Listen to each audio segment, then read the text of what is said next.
how two Venezuelan immigrants targeted their country's elite in Florida and almost got away with it. Hi there, everyone. I'm Jeff, and this is Plain English lesson number 529.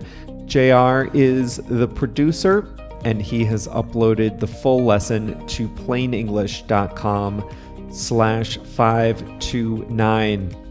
Here at Plain English, we help you upgrade your English, and part of that comes from being exposed to new words, new concepts, new ideas.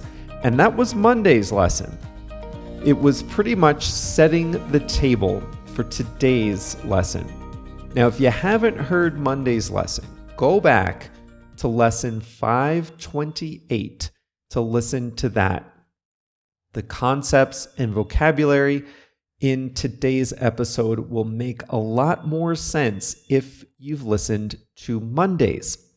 Now, today, you'll learn about two Venezuelan immigrants who targeted their own country's elite in a daring real estate scam in Miami. In the second half of the lesson, you'll learn the English phrase in the dark, and JR has a song of the week. Let's get going.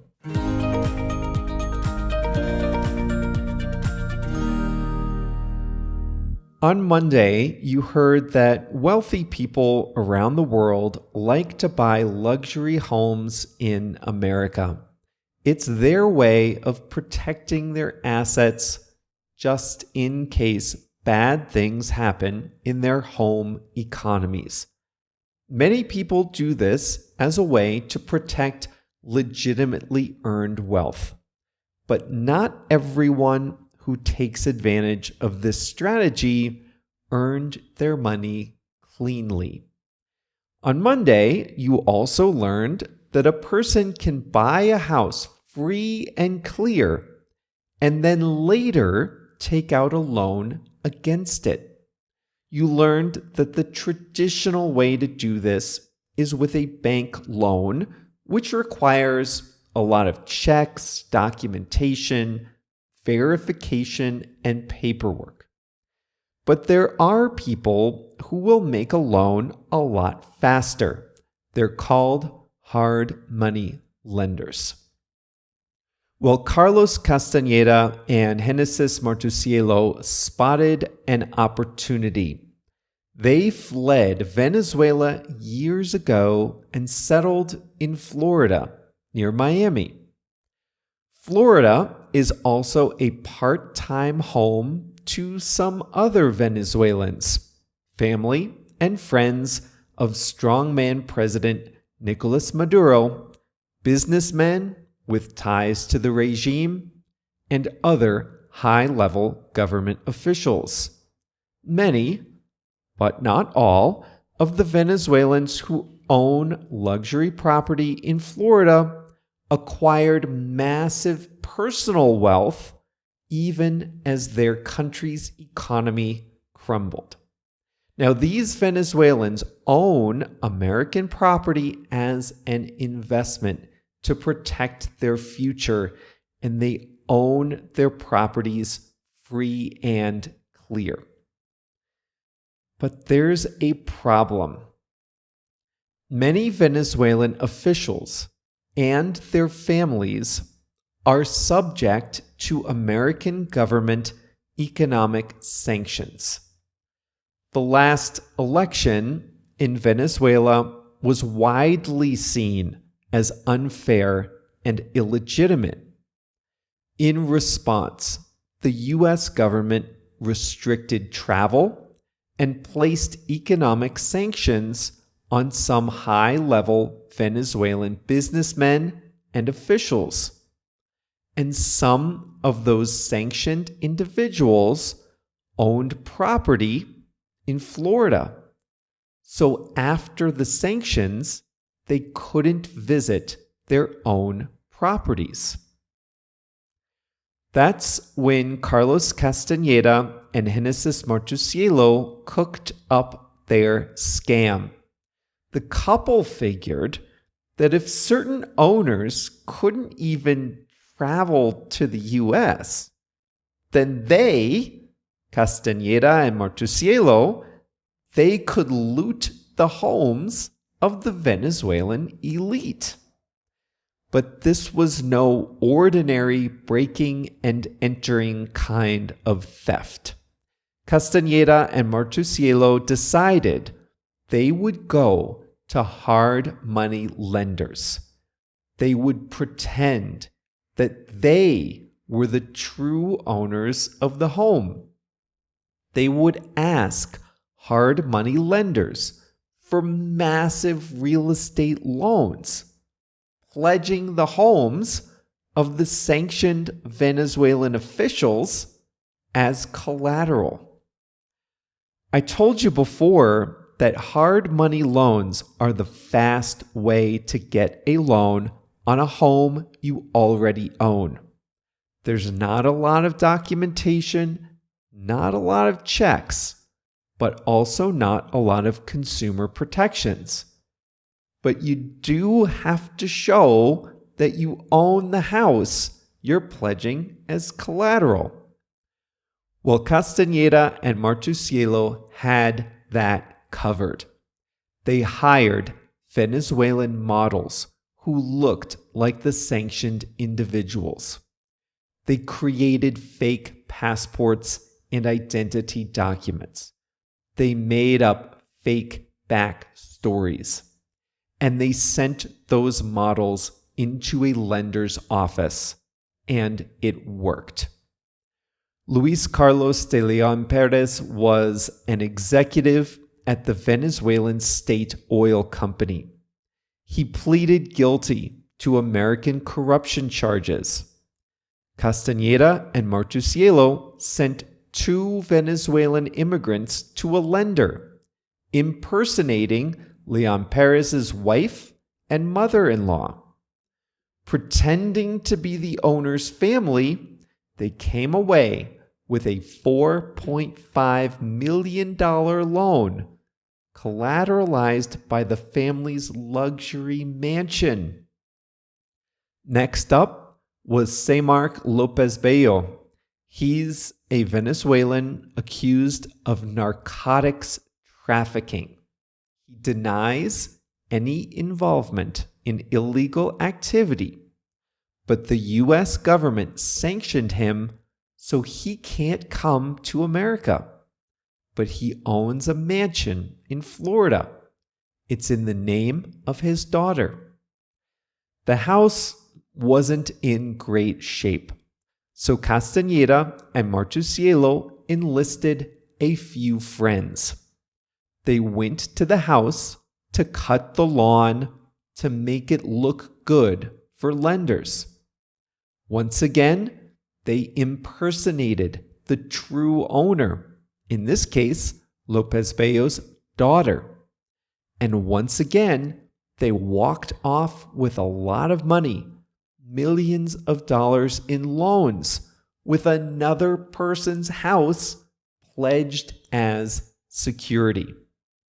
They continued this kind of scheme with luxury condominiums.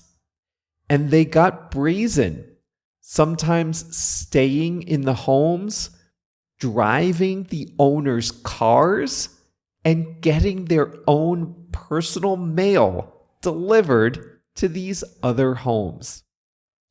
At one point, they even faked a rental agreement showing themselves as lawful tenants of a luxury apartment, all while the true owners were in the dark. Their downfall came when they got greedy and careless. Having walked off with over $10 million in loans on properties that weren't theirs, Castañeda and Martusielo and their associates started to live large. They took a lavish trip to Las Vegas and gambled away much of their fortune. They bought a Lamborghini SUV and other luxuries. They were finally caught trying to transfer money using fake passports. But Carlos Castañeda did learn something from the experience. Just as the Venezuelan regime officials bought property in the US to protect against catastrophe, Carlos Castañeda bought hundreds of thousands of dollars of luxury watches and shipped them to the Dominican Republic, where it's all safe from American authorities. Castañeda is in jail now. He's not talking to the media. But one of his associates did say this from jail. He said that a thief who steals from a thief gets 100 years of forgiveness.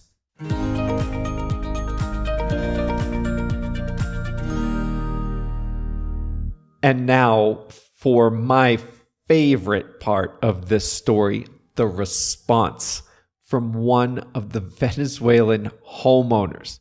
You'll be relieved to know the homes are safe.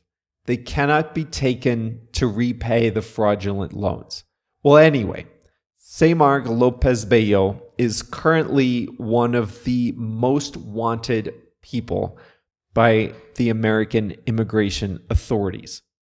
He denies involvement, but he's accused of narcotics trafficking and money laundering. He issued a statement of shock and disappointment. He said he invested in American real estate because he thought it was safe and secure. Instead, he complained that American authorities allowed criminals, to invade his privacy, mortgage his property, and steal his daughter's identity. So here is an accused international drug smuggler complaining that American laws didn't sufficiently protect his ill-begotten wealth. Well, I guess even drug kingpins have a sense of humor, right? Also, if you are cooking up a scheme to steal millions of dollars, can I just give you a little advice? Don't go to Las Vegas, please. Don't go anywhere near a casino. Don't buy a Lamborghini. Come on, guys, this could have worked. They got so far, and then they decided to go to Las Vegas.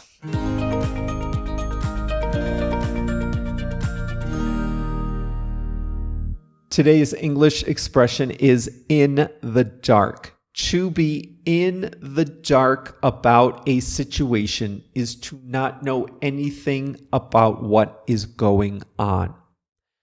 Imagine owning a luxury mansion in another country and not being able to go see it. Imagine also that you're subject to sanctions, so you can't hire people to check on your property. Probably your family isn't allowed to travel. You might be feeling a little bit in the dark. You might be feeling like you do not know what is going on. And indeed, they didn't know what was going on because some unlucky business and government leaders in Venezuela were the targets of a daring real estate scam.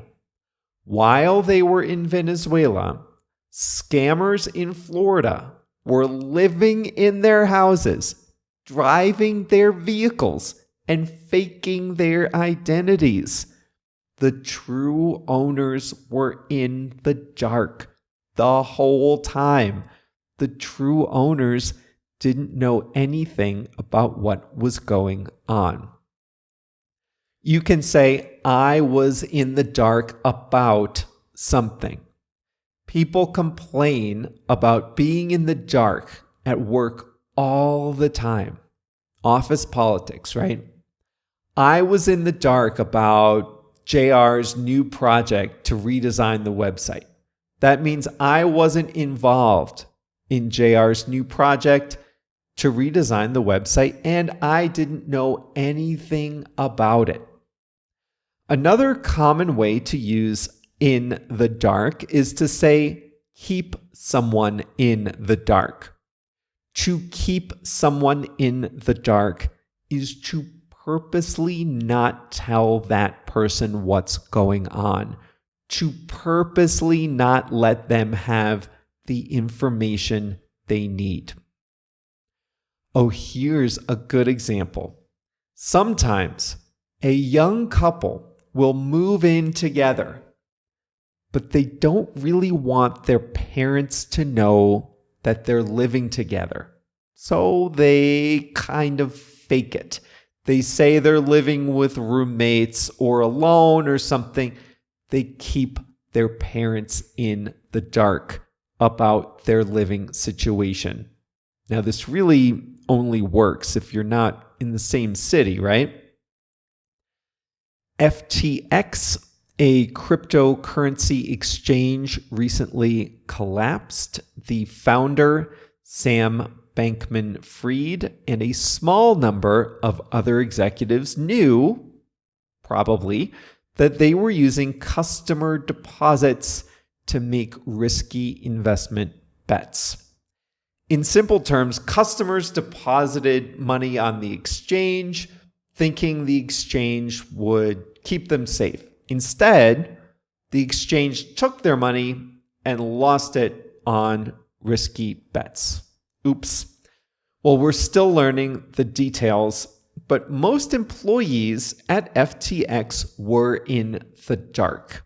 The founder and a very small number of people at the top, they kept everyone else in the dark. They hid that information from everyone else in the company. They kept everyone else in the dark.